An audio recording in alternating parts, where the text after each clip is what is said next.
Hello दोस्तों, इस video में हम बात करने वाले इस अमेजिंग बुक के बारे में। ये वॉरेन बफेट की बुक दिस कॉलेज है intelligent few lessons for investor and manager by Peter Bevelin. ये एक्चुअली वॉरेन बफेट ने नहीं लिखी है, बट ये उनकी लर्निंग्स का कॉम्बिनेशन है। अब सबसे पहले तो मैं आपको ये चीज़ बताना चाहता हूँ कि ये बुक क्यों आपके लिए इम्पोर्टेंट है। क्योंकि अगर कोई मुझसे पूछेगा कि मेरे हिसाब से इन्वेस्टिंग पर सबसे बेहतर बुकों में से कौन सी है, तो I probably refer to this book. Y?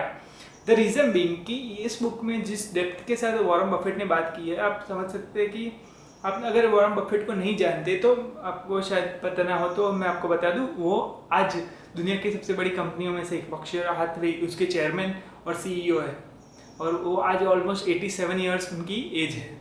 अब ये इन्वेस्टिंग किंग माने जाते हैं। उसका रीज़न ये है कि मान लीजिए अगर उनके साथ उनकी कंपनी जब उन्होंने टेक ओवर की 1964, उस वक्त अगर आपने उनकी कंपनी में अगर 10,000 रुपये इन्वेस्ट किए होते तो आज उसकी वैल्यू ऑलमोस्ट 275 करोड़ के आसपास हो गई होती।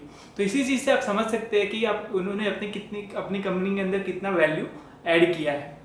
तो इस बुक में क्यों इतना वैल्यू करता हूँ इस बुक को? द रीज़न बीइंग कि इस बुक में उन्होंने कुछ ऐसे प्रिंसिपल बताए हैं।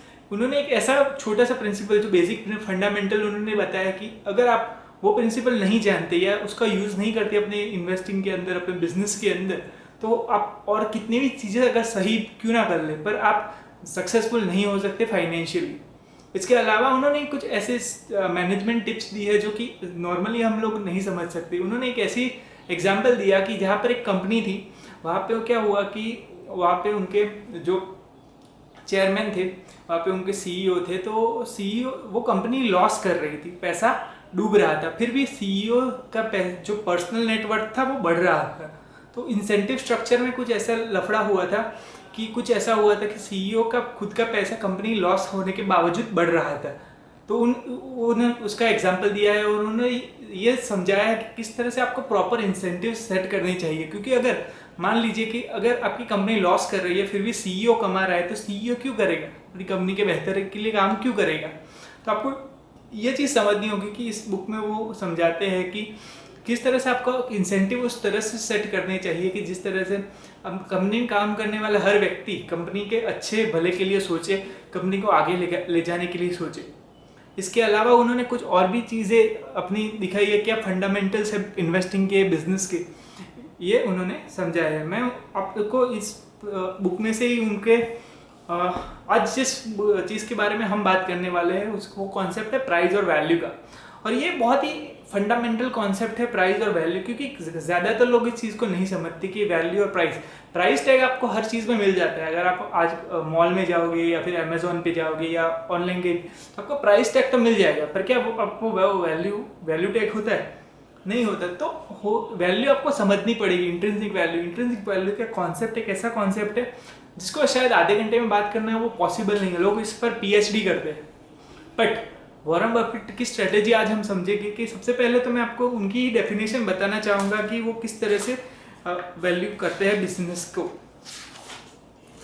तो उनका इस बुक में उन्होंने कहा है कि the value of any stock bond business today determined by the cash inflows and outflows discounted at an appropriate interest rate that can be expected occur during the remaining life time on asset. तो उनका ये कहना है कि किसी भी चीज़, किसी भी स्टॉक, बॉन्ड या फिर बिजनेस की वैल्यू उतनी होती है जितनी वो आप एक्सपेक्ट कर रहे हो कि फ्यूचर में उससे अर्निंग पोटेंशियल है, और फिर कितना आप उसमें से पैसा कमा सकते हो। तो ये चीज़ आपको ये समझना इंपॉर्टेंट है कि काफ़ी लोग इस चीज़ को नहीं समझते। इसके अलावा और एक उन्होंने जो बात की है कि द वैल्यू और किसी भी चीज़ की वैल्यूएशन इस चीज़ पे भी डिपेंड करती है कि आप इसके लिए कितना प्राइस पे कर रहे हो। अब आज की बात करूँ, कुछ दिन पहले मेरे साथ ये हुआ। मेरे आंटी एक जो है, उन्होंने अभी गोल्ड की प्राइस आपको पता होगा कि बहुत ज़्यादा बढ़ रही है। गोल्ड की प्राइस ऑलमोस्ट आज 55,000 रुपये हो चुकी है, और पिछले कुछ कोरोना वायरस पेंडेमिक की वजह से उसकी प्राइस काफ़ी बढ़ी है, जो कि काफ़ी मल्टीपल फैक्टर्स की वजह से। लोग क्या कर रहे हैं, अभी ये समझ रहे हैं कि इन्वेस्ट कर रहे हैं, पर होगा ये कि गोल्ड की प्राइस अगर आप देखो हिस्ट्री के अराउंड तो 7-8% बढ़ी है। तो वो इस रेट से हमेशा नहीं बढ़ सकता, तो इसकी प्राइस फ्यूचर में गिरेगी, ये सर्टन है। पर हो क्या रहा है कि लोगों को ये लग रहा है कि वो इसमें से और ज़्यादा भाव बढ़ेगा और ज़्यादा, तो लोग क्या कर रहे हैं, रश में आकर वो चीज़ें खरीद रहे हैं। तो वो प्राइस देखकर घबरा रहे हैं पर वैल्यू नहीं समझ रहे। मान लो गोल्ड, आप में से काफ़ी लोग समझते होंगे गोल्ड अच्छा इन्वेस्टमेंट है। अगर आपने 1964 के अंदर आपके पास 10,000 रुपये पड़े होते और अगर आपने गोल्ड लिया होता तो उसकी वैल्यू आज तकरीबन 85 लाख के करीबन हो जाती। बहुत ज़्यादा अच्छा रिटर्न आपको मिल जाता। बट अगर आपने वही पैसा अगर वॉरेन बफेट ने इन्वेस्ट किया, उनकी कंपनी में इन्वेस्ट किया होता तो उसकी वैल्यू 276 करोड़ के आसपास हो जाती। तो आपको ये चीज़ डिफरेंस समझ आएगा कि प्राइस और वैल्यू। अब प्राइस और वैल्यू क्या होती है, अगर हम समझे कि कई बार क्या होता है हर चीज़ की प्राइस जो है, वॉरेन बफेट का ये मानना है कि जो भी चीज़ आप खरीद रहे हो वो उसकी प्राइस आपको उसकी वैल्यू से कम देनी चाहिए।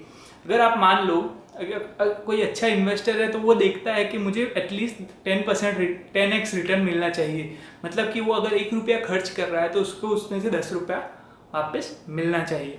अब नॉर्मल अपनी लाइफ की सर्कमस्टेंस में बात करते हैं कि आपके नॉर्मल जो आपके खर्चे होते हैं। मान लो आप गए हो, आपके पास 500-1000 रुपये पड़े हैं और आप खाना खाने के लिए जाने की सोच रहे हो।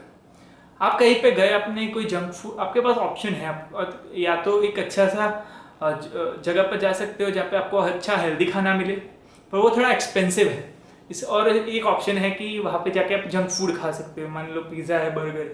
अब वहाँ पे अगर आप प्राइस और वैल्यू के रेशियो से सोचो तो उस वक्त प्राइस जो है वो जंक फूड की चीप है, पर अगर वैल्यू के हिसाब से सोचो तो वो चीज़ आपको फैट बना रही है, वो आपके हेल्थ के लिए नेगेटिव हो जा रही है, तो उसका रिटर्न जो है वो नेगेटिव आ रहा है। तो आपको इस तरह से सोचना होगा कि प्राइस किसी चीज़ की आप जो पे कर रहे हो और उसकी जो वैल्यू है वो हमेशा आप सही रखें, ठीक है। इसके अलावा जो बात करने वाले हैं कि क्या होता है, उसके अलावा उन्होंने इस बुक के अंदर जो दिखा है कि एक अच्छा बिजनेस, एक बुरा और एक सबसे बुरे बिजनेस में क्या अंतर होता है, तो वो मैं चाहूँगा कि हम किसी और वीडियो में कवर ज़रूर करेंगे। But back to the topic, price versus value. तो आज के बाद अगर मैं आपसे कहना चाहता हूँ कि जब कभी भी, जो प्रैक्टिकल बात है कि आप जब कभी भी कोई चीज़ खरीदने जाओ तो आपको ये चीज़ ध्यान रखनी है कि आप जो भी प्राइस उसका पे कर रहे हो उससे उसकी वैल्यू ज़्यादा हो। अब मान लो कई बार क्या होता है, मेरा एक दोस्त है, अब कुछ महीने पहले वो आया उसके नए शूज़ लेकर। अब उसके शूज़ की उसने कुछ बोला 4500 के ऐसा कुछ था प्राइस। तो मैंने सोचा यार क्या है, मतलब 4500 क्या उसकी वैल्यू है। अब शूज़ ऐसा नहीं है कि आप 4500 के शूज़ नहीं खरीद सकते, पर उस बंदे की उस वक्त सैलरी कुछ 10,000 रुपये थी, तो उसने अपनी आधी सैलरी उस पर खर्चा कर दी। वो उसी दोस्त के साथ जब मैं गया, हम लोग गए थे, मुझे काम था और अहमदाबाद गए। वहाँ पे हम एक बुक स्टोर में गए। वहाँ पे मैंने कहा कि उसको एक बुक दिखाई जिसका नाम था पुअर चार्लीस आल्मनैक। उस वक्त वहाँ पे कुछ 6,000 में बिक रही थी। मैंने कहा भाई ये तू ले ले क्योंकि ये बुक तेरे को बहुत कुछ सिखाएगा। उसने नहीं ली क्योंकि 6,000 रुपये उसको बुक के बहुत ज़्यादा लग रहे थे। अब अगर आप लॉजिकली सोचो, अब प्रैक्टिकली सोचो तो क्या किस चीज़ की वैल्यू ज़्यादा है। अगर मैं ये बात बताऊँ, आज मैंने जब ये बुक खरीदी थी तब वो 2500 रुपये में पड़ी थी। ये 80 पत्तों की किताब है, आप देख सकते हैं 80 पत्तों की किताब है 2500 रुपये में। मेरे कई दोस्तों ने कहा था कि भाई तू बेवकूफ़ है, तू बन गया। बट मैंने जब इस बुक का एक पेज पढ़ा, मुझे वो 2500 रुपये की वैल्यू मिल गई। मुझे इतना समझ आ गया क्योंकि उसमें ऐसी कुछ चीज़ें दी गई है जो कि मुझे कहीं और से सीखने को नहीं मिल सकती। द रीज़न बीइंग, और वॉरेन बफेट को प्राइस वर्सेस वैल्यू टाइम में भी ये चीज़ अप्लाई होती है। कई बार क्या होता है कि मान लो अगर आप दुनिया का किसी भी और इंसान की आप बुक पढ़ोगे और वॉरेन बफेट, उसमें क्या फ़र्क है। वॉरेन बफेट का जो इंटरेस्ट, उन्होंने जो रिटर्न प्रोवाइड किया अपने लोगों को, उतना किसी और ने नहीं किया। इसके अलावा वॉरेन बफेट उन लोगों से 1000 गुना बेहतर है, उनकी स्ट्रैटेजी उनसे 1000 गुना बेहतर है। तो आपको वॉरेन बफेट के साथ अगर आप उनकी लर्निंग आधे घंटे भी करते हो तो वो बेहतर है किसी एवरेज फाइनेंशियल प्लानर के 1 महीने से। तो इस तरह से आपको हर चीज़ में अपने प्राइस और वैल्यू काउंट करना चाहिए क्योंकि अगर आप प्राइस और वैल्यू रेशियो नहीं समझते तो प्रॉब्लम ये होगी कि आप कितना भी, मान लो कि आपकी सैलरी लाख रुपए है या फिर 10 लाख रुपए भी क्यों ना है, पर अगर आप ऐसी चीज़ें बाय कर रहे हो कि जिसकी वैल्यू दिन ब दिन घटती जा रही है, तो आप क्या होगा कि धीरे धीरे आपका जो नेटवर्थ है वो डाउन जाएगा। उसका एक अच्छा एग्जाम्पल है लग्जरी की आइटम्स। लग्जरी आइटम्स क्या होती है, मतलब वही चीज़ें जो यूटिलिटी है वो मतलब किसी ब्रांड के साथ एसोसिएट करके वो चीज़ें बेची जाती है। अब मैं पर्सनली किसी अगेंस्ट नहीं हूँ लग्जरी आइटम्स के, अगर वो आपके लिए वो वैल्यू प्रोवाइड कर रही है तो। बट कई बार क्या होता है लग्जरी में कुछ ऐसी चीज़ें, मतलब लोग 2.5-3 लाख रुपए के बैग खरीद रहे हैं, मतलब काफ़ी ऐसे लोग हैं जो स्ट्रगल कर रहे हैं सिर्फ लोगों को दिखाने के लिए। तो ये चीज़ आपको समझनी होगी कि आप जो भी चीज़ें खरीदो। ऐसा मेरे साथ हुआ था, मेरे एक अंकल है जो कि डॉक्टर है, उनकी वाइफ जो है वो भी डॉक्टर है और वो बहुत ही स्मार्ट वुमेन है। तो वो क्या करती है, वो हमेशा कूपन्स निकालती रहती है, डिस्काउंट्स मिले वो देखती रहती है, छोटे छोटे पैसे बचाती है। She is very conservative women. पर हुआ है कि उनका जब नया घर लिया उन्होंने, तब उनके यहाँ पे स्विमिंग पूल उनको डलवाना, उनको इच्छा हो गई कि वो स्विमिंग पूल करवाए, तो उन्होंने स्विमिंग पूल करवा दिया। तो उसका खर्चा कुछ 5-7 लाख रुपए एक्स्ट्रा आया। तो 1-2 साल हुए जब फिर से मैं उस अंकल से मिला, तो उन्होंने मुझे बताया कि मुझे अपनी वाइफ पसंद है क्योंकि वो छोटी छोटी चीज़ें बचाती है। बट प्रॉब्लम ये है कि जब बड़े बड़े डिसीजंस की बात आती है कि उन्होंने जो स्विमिंग पूल अपनी इच्छा से करवाया, प्रॉब्लम ये है कि आज इस स्विमिंग पूल में कोई 2 साल से अंदर गया ही नहीं। अब प्रॉब्लम ये नहीं है कि उन्होंने स्विमिंग पूल करवाया, प्रॉब्लम ये है कि उनके लिए वो चीज़ वैल्यूएबल नहीं है क्योंकि वो कोई यूज़ नहीं कर रहा। तो आपको भी यह समझना चाहिए कि जो भी आप लाइफ में खर्चा कर रहे हो, जो भी चीज़ों पे अपना पैसा डाल रहे हो, उसकी वैल्यू उसकी प्राइस से कम हो, ज़्यादा हो। मतलब अगर आप समझो कि आप कोई चीज़ ला रहे हो, देखो मैंने ये बुक खरीदी 2500 रुपये में, ठीक है, तो मुझे ये लगता है एटलीस्ट मुझे इसमें से 25,000 का रिटर्न मिलना चाहिए और एटलीस्ट आई एम श्योर कि मुझे उतना रिटर्न मिलेगा। तो इसी तरह से आपको हर चीज़ में समझना होगा कि एजुकेशन, इसमें उन्होंने वॉरेन बफेट ने एग्जाम्पल दिया है कि मान लो कि आप बैचलर्स कर चुके हो और आपको मास्टर्स करना है। मेरे इस कज़िन के साथ ये हुआ था, मैंने अपनी कज़िन को भी यही एग्जाम्पल दिया था कि हुआ एक उसको चूज़ करना था मास्टर्स करना अब्रॉड जाके और यहाँ पर रहकर, मतलब इंडिया के अंदर रहकर जॉब शुरू करनी। तो इन 2 ऑप्शंस में से उसको चूज़ करना था। तो फिर हमने क्या कैलकुलेट किया कि अगर वो अब्रॉड जाती है तो उसका खर्चा, रहने का खर्चा, खाना पीना सब वहाँ पे, क्योंकि अब्रॉड में वह खर्चा ज़्यादा होगा वो, और वहाँ पे उसका अर्निंग पोटेंशियल, और यहाँ पे उसका अर्निंग पोटेंशियल अगर 2 साल वो जॉब करेगी तो उसका इंक्रीमेंट कितना होगा, ये सब। तो बाद में उसको समझ आया कि उसके लिए डिग्री ना करना, डिग्री करने से बेहतर है। तो उसने डिसाइड किया कि वो डिग्री नहीं करेगी। तो आपको ये चीज़ समझनी होगी कि आपने कोई भी चीज़, इसी तरह से स्टॉक मार्केट में कई बार क्या होता है, आजकल हम देख रहे हैं जियो का स्टॉक काफ़ी ऊपर चढ़ चुका है, उसकी वैल्यूएशन जियो की काफ़ी अच्छी मिल रही है, बहुत अच्छी कंपनी है, मैं उस कंपनी के अगेंस्ट नहीं हूँ। बट हुआ ये कि अब जब बड़े बड़े इन्वेस्टर्स जब उसके तरफ अट्रैक्ट हो रहे हैं, तो अगर उसका IPO आता है या फिर कोई मतलब पब्लिक ऑफरिंग होती है, तो प्रॉब्लम क्या होती है कि लोगों को कंपटीशन की वजह से उसकी प्राइस बहुत ज़्यादा बढ़ जाती है। तो होगा क्या कि अगर आप ऐसे, मतलब वो ऐसी ही सिचुएशन हो रही है कि गोल्ड के प्राइस में जैसे हो रहा है कि गोल्ड का प्राइस कुछ सिचुएशन जब डिस्ट्रेस होता है, मतलब मार्केट डाउन होता है, अगर तब खरीदे तो आपके लिए वो चीज़ में आपको अच्छा रिटर्न मिल सकता है। बट होगा ये कि अगर आप उसकी 55,000 प्राइस पे कर रहे हो, तो मैं तो कहता हूँ अगर उसका 80,000 भी हो गया इन द नेक्स्ट फ्यूचर 1-2 साल में, तो भी उसका इतना अच्छा रिटर्न नहीं होगा, क्योंकि वो एटलीस्ट 15-20% से ज़्यादा रिटर्न उसका नहीं होगा। तो इस तरह से आपको समझना होगा कि जो भी चीज़, जो भी प्राइस आप पे कर रहे हो उसकी वैल्यू, ये चीज़ आपको हमेशा अपने दिमाग में बिठानी चाहिए। इवन सिंगल रुपया, एक छोटा सा पैसा, एक रुपया भी आप अगर खर्च कर रहे हो, वहाँ पे आप प्राइस और वैल्यू के रेशियो को समझो।